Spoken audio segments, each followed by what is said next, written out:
Good afternoon. I am here with Jordan Greiner Martin, and he is the co-founder of Vegan Campout. Jordan, hello. Hello, Welcome to this live conversation. How are you doing? I'm good, thank you. How are you? Really well, mate. Really well, mate. Yeah. So before we get into any of it, hmm have you been busy, by the way? Yeah, extremely busy. There's like 10 days to go now, I think 9 days or something. So yeah, very, very busy. No, is it just 9 days to go? I think so. I should know this, shouldn't I? Yeah, it is 9 days. It's definitely more than a week, but it's less than two. Okay, Yeah. good.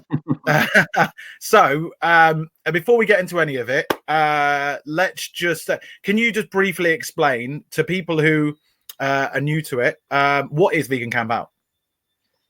Vegan Camp Out is a big outdoor UK festival revolved around veganism and animal rights. And it's like a music festival in the sense that it's multiple days, there's camping, there's live music and after parties. But rather than bands being the main focus, our talks are the main focus. So, we have people from all around the world who happen to be vegan, whether they're activists or comedians or, whatever, they are like the main part of our lineup. Yeah, that's what I would say. Brilliant, brilliant. We'll touch a little bit more on that later on. So this conversation is going to be questions to you about the event itself because it's so close and there's so many people going, and it'd be good to get a few questions answered about it. Last minute questions. So before we start that, how did it start and how many years has it been going? So this is our fourth year now. It started in 2016. And it started because I'd probably been vegan for about a year and had been to music festivals for my entire life. And I'd been to a lot of other vegan events where, people go and buy food and maybe say hello to a few friends and then come home. And I was like, oh, we should start something outdoors where a load of us, because at the time, it was a much smaller community, I feel, and we would all speak to each other on Facebook, but none of us had ever met each other in real life. And so I said it'd be great for us all to meet in real life, have a few drinks, camp out for the night. But it was never meant to be like a full-on festival. And it was only one night. And then when people were going home the next day, like some people were like crying, like, this has been the best night of my life. Like, I can't believe I have to go home now. And then I was like, we could actually make this into a proper festival next year.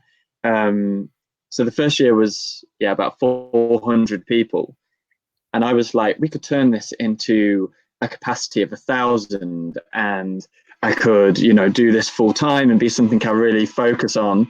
And then, like a lot of things I put my mind to, I went a lot bigger and then turned it into almost 3,000 people for the second year. So that's how it grew from there, really. And how many tickets, if all tickets sell, how many people will be going this year? About 7,500, and they Whoa. are, they are all gonna sell. We have a few hundred left, so yeah. Just a few hundred left, so they're all going to sell. So a quick message to anyone who's watching this who's on the fence. Obviously, hopefully this will change your mind a little bit, but buy tickets straight away. And the link to buy some tickets is in the link to this video, so it should be nice and easy for you. So moving on. So the we've gone through how many people are going to be there. Let's go. What I'd like to do is to take us on a bit of a journey from start to finish for the whole thing, just so people know what to expect and how to prepare for it. Is that okay? Cool. Yeah. Cool. All right, mate. So, firstly, what to pack? What are the essential vegan camp out provisions? I'd say the kind of like generic festival provisions are a tent and one that's going to last and is waterproof because, this weather keeps changing by the day at the moment. So who knows what it's going to be like next week. So yeah, a good tent. I say an airbed because you're going to have a much better sleeping experience on an airbed than you are a sleeping bag. But if you can't get an airbed, obviously a sleeping bag. Same with pillows. If you can pack them or tie them to something, it's going to be much better than using your hoodie or a little tiny camping pillow. Other main things, a phone charger, so you can charge your phone over the weekend and take lots of photos. Make sure you draw out some cash, because not everywhere is going to take card. And enough clothes, I would say, again, just in case it's really cold at the night time. It makes a big difference to be able to sleep in a hoodie or, a few extra layers of t-shirts. So they're the main things I would recommend. And it's sorry, I forgot to mention, it's in Newark, isn't it? Which is in north of the Midlands. Yeah, north of the Midlands. Yeah. Yeah. So I always think anywhere north of Birmingham, you've got to be really, really careful about the temperatures and potential rain and all that sort of business. Yeah. Yeah. Okay. But, so we've always been dry for the camp out, so touch wood. Awesome. But you're not guaranteeing the weather, mate. No, but the forecast does say dry, so let's just hope. And if it is a wet one, which I'm sure it won't be at all, is most of it indoors or is it outdoors? Or yeah, so we're lucky at the venue we use, because a lot of the talks and the music, for example, and the after parties is all in big buildings anyway. So even if it was to rain, it's not going to be like it is at other festivals where people are standing there in the cold in a raincoat having the worst time of their life. Yeah, so we're very lucky in that sense. Oh, that's good. So we can remain dry for most of it if it does tip it down. Okay, that's really good. So that's what to pack. What about alcohol? So people are free to bring their own alcohol, and they're allowed to bring glass as well, which a few people have asked about. But we can bring glass. You said we can, yeah? Yeah. Okay, good. But basically, this isn't something set by us. So for festivals, the local police and councils and stuff will put certain restrictions. And so for us, I think they've said it's basically about personal use for the duration of the festival. So I think it's 24 cans or a big bottle of spirits or something of that equivalent. If people are bringing 50 odd cans for one person, then security will have to confiscate some of them. It's not our rule, but we do have to abide by it. But otherwise, there's also alcohol on sale at the venue, which will obviously all be vegan friendly. So last year, there was some. I don't know if it was true or not. We brought in some cans and stuff, and they said something about the cans weren't allowed. Was that true, or is that just false? I don't know. It should have. They should have been. It was probably someone blagging me, to be fair, mate. So yeah, there was also issues with last year's staff, but this year we have staff that know what they're doing a lot more. So, well, that's good. That's good. I'm pleased about that. So that's what to pack. We whatever way we get to Newark, we arrive at the train station. How do we get to the venue? So we were trying to sort a shuttle bus, but that ended up proving a lot harder than I thought.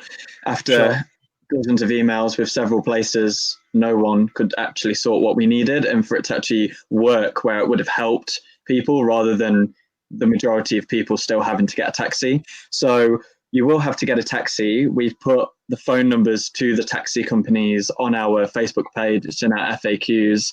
You can walk, but it's a 50-minute walk. So it's not, unless you're traveling really light and you like to walk, then yeah, that's fine. Otherwise, we recommend getting a taxi, or obviously if you're driving, which most people are, the car park is right outside the entrance to the camp out anyway. So yeah, that's good. And so if we're arriving in car, how far are we expected to travel when we're walking to the site? The car park to the festival entrance is probably 20 meters. Okay, cool. It's very, very near. Okay, brilliant. And we can use any entrance, or is there specific entrances for different tickets?